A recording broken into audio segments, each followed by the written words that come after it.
Hello, my friends. Diana Rankin here with your weekly message from Phillip. We'll get a message from one of my books. I thought I had it upside down. The Master's Book of Answer. As many of you know, it's just an oracle book, and we'll get our weekly message from that.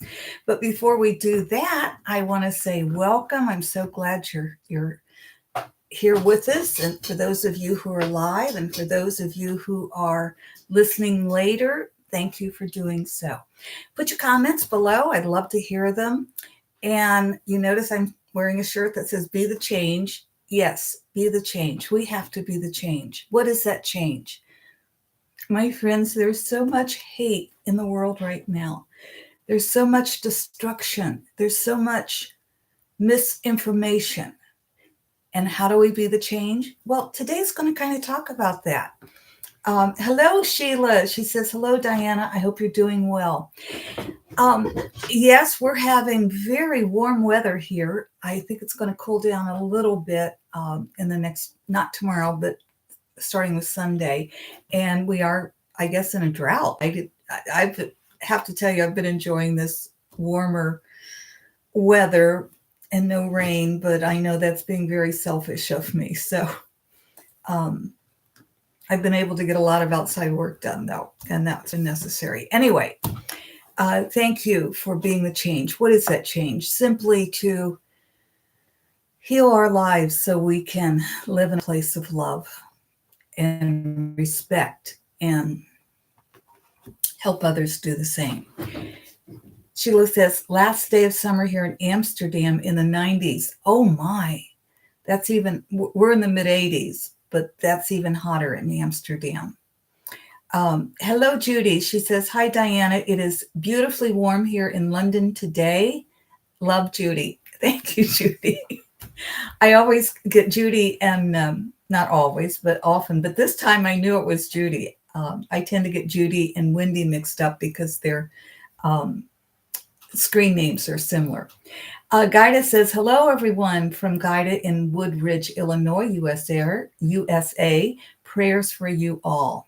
Well, thank you. I'm so grateful you could all come live. I love it, and I love hearing from you.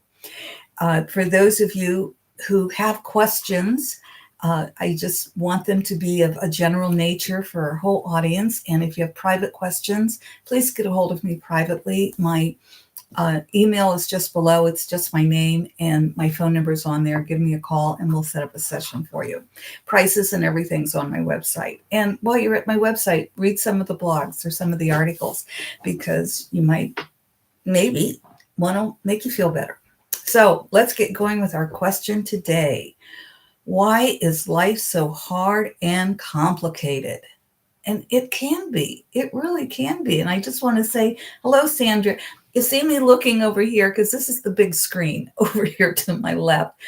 But this is where the computer is that does the taping or whatever it's called these days.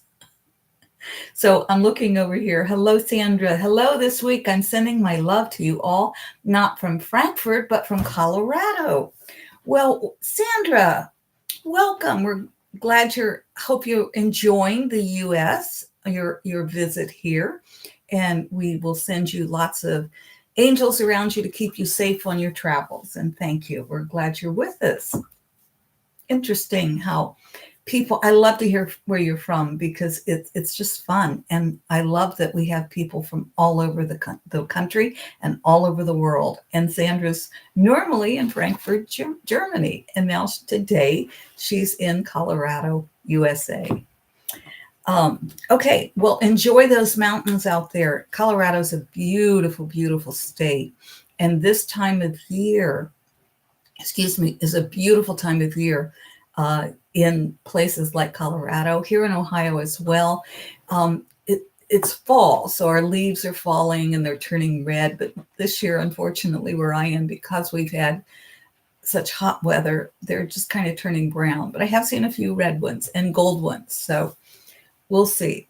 Okay, let's get going here. Why is life so hard and complicated? Many will tell you it's your attitude. And this is partly true, but a small part. Many will tell you that you can manifest a better, you can manifest. I'm reading, I write out what Phillip says so I don't forget anything. But sometimes I can't understand what he's saying, or I can't understand the particular word he wants to use. So I'm not sure what this means, but many will tell you that you can manifest a better, and you can. But again, this is only a piece of the whole. I think he means like a better life or a better dream, and we left that word off. I apologize.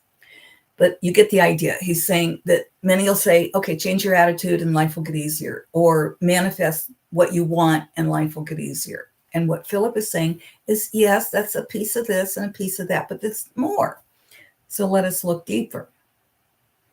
As you have heard us say, as a human, you are a product of many life experiences, and also you have a soul contract that you made before entering this life. Let us say, for example, that in a life during the French Revolution, you were of the ruling class and lost your life because you felt your riches made you above the common folk. In your soul contract for this life, you vowed to only increase wealth to help others and to do so from understanding, compassion, and love. So, in this life, you think you are doing all the right things to become a millionaire, but that will never happen until you understand your soul contract, which requires you to help others from your heart with empathy and love, and not from a desire to just increase your riches. Okay, that makes it go a little bit deeper. We have to really ask ourselves, is what Phillip is saying.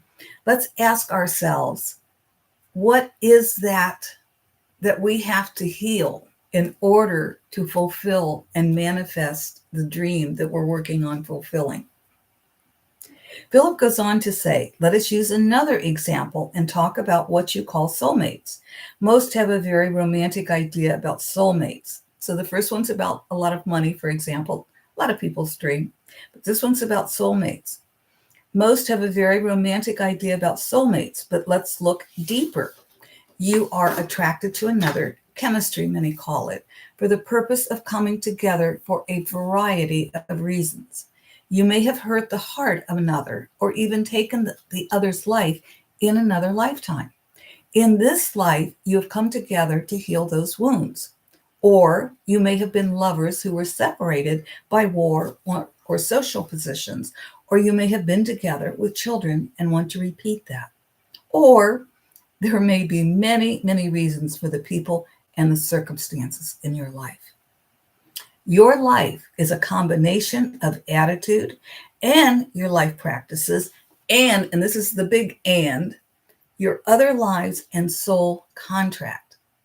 As you can now understand, your life is much deeper and perhaps more complicated than you realize. We realize all this may be a bit overwhelming and doesn't feel like an answer to the question, why is life so hard and complicated? And especially, we know you seek an answer to these questions. How do I find peace? How do I make life easier? We know you did not ask these questions, but are they not the questions beneath your question? We think so, and the answer is simple, but hard to practice. Here's the answer. Love. That's it. Love. Begin with yourself. And as you learn to love yourself, three things will happen. That which needs to be healed from this life and other lives will come forward. This healing may not be easy, but every moment of healing makes the next moment easier. As you heal, more miracles will come into your life, making your life flow with ease. Fear will begin to leave, and the dream of this life begins to unfold in the most magical ways. The more your heart fills with love, the more this is true, and your life seems to unfold with ease. I have to tell you, I can attest to this. It really, the more we heal, the easier life is, and the more we're able to just see the synchronicity and the magic of life.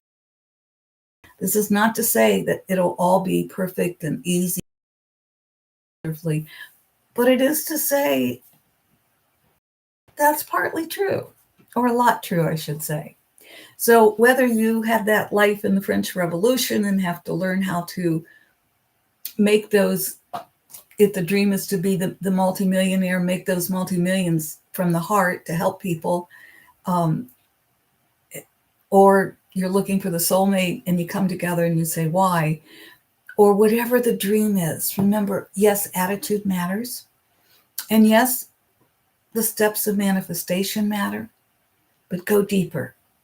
What's the healing from this life in your childhood? And what's the healing from those other lives? All right, let's get our message, shall we? I heard right, and then I said, no, left. So if you heard left, we're in sync. If you heard right, that's a message you need to pay attention to. But when I hear both like that, it's kind of like both messages are for all of us. So here's left, and this is page 66. Are not your vices your virtues, and your virtues also your vices? Well, my friends, is that not true? Is that not true? Our vices are our virtues, and our virtues are our vices, if we really, really think about it. So if you heard right, both of these are really saying love yourself, bottom line. So it says, when God speaks to you, it may be through the voice of a friend, the whisper of an evening breeze swaying the branches of a willow tree, the laughter of a child, the coo of a bird, or within your own tears. When God speaks to you, it may be through the voice of a friend, the whisper of an evening breeze swaying with the branches of a willow tree, the laughter of a child, the coo of a bird, or within your own tears. That's page 67. Thank you. Well, hello. Sandra, she says, thank you. I'm really enjoying my stay. Well, good. We're glad you're enjoying Colorado. It's beautiful here. And maybe you'll just decide to stay instead of going back to Germany. But thank you for letting us know. Greg, hello, says, hi, Diana. Haven't seen you in like forever. And then he sticks his tongue out. Greg and I were doing a Zoom meeting yesterday. So he's being funny. And Sheila says, thank you, Diana. Thank you, Sheila. I love you, my friends. Thank you for being the change in our world, for healing. And it's not easy.